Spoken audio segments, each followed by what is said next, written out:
بسم اللہ الرحمن الرحیم۔ السلام علیکم۔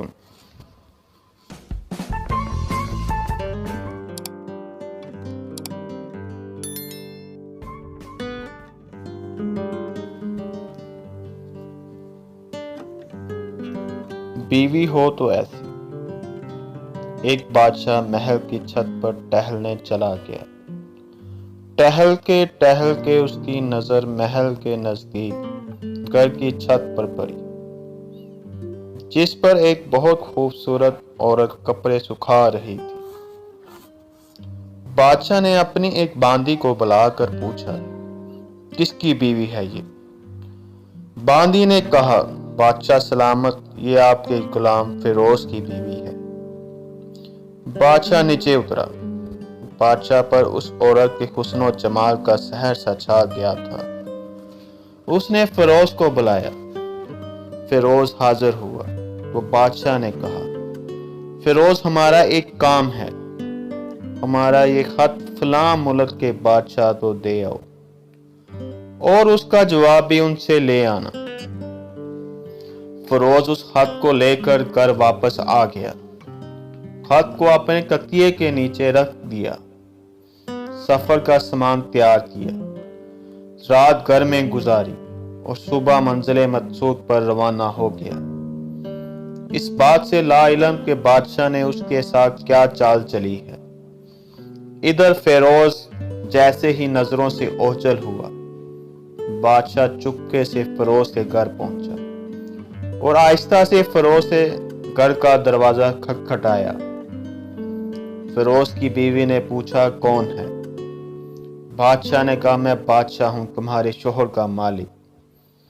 تو اس نے دروازہ کھولا۔ بادشاہ اندر آ کر بیٹھ گیا۔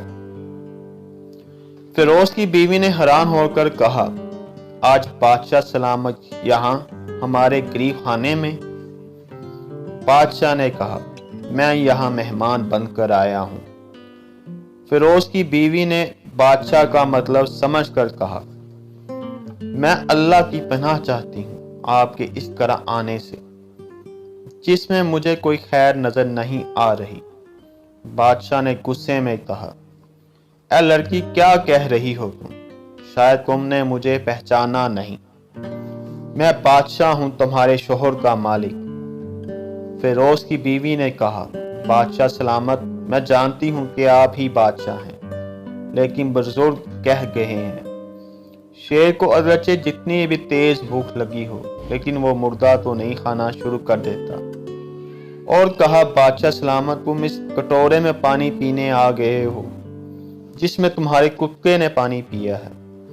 بادشاہ اس عورت کی باتوں سے بڑا شرمسار ہوا اور اس کو چھوڑ کر واپس چلا گیا، لیکن اپنی چپل وہیں بھول گیا۔ یہ سب کو بادشاہ کی طرف سے ہوا۔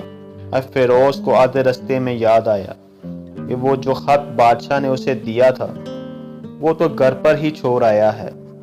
اس نے گھوڑے کو تیزی سے واپس موڑا اور اپنے گھر کی طرف لپکا۔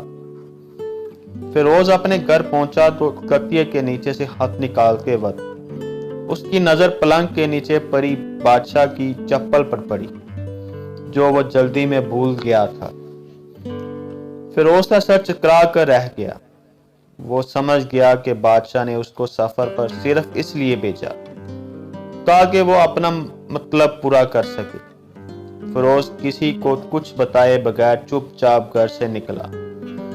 خط لے کر وہ چل پڑا اور کام ختم کرنے کے بعد بادشاہ کے پاس واپس آیا تو بادشاہ نے انعام کے طور پر اسے 100 دینار دیے۔ فیروز دینار لے کر بازار گیا اور عورتوں کے استعمال کے قیمتی کپڑے اور کچھ تحائف بھی خرید دیے۔ گھر پہنچ کر بیوی کو سلام کیا اور کہا، چلو تمہارے میکے چلتے ہیں۔ بیوی نے پوچھا، یہ کیا ہے؟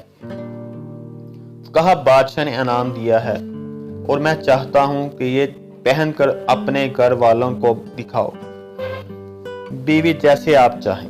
بیوی تیار ہوئی اور اپنے والدین کے گھر اپنے شوہر کے ساتھ روانہ ہوئی۔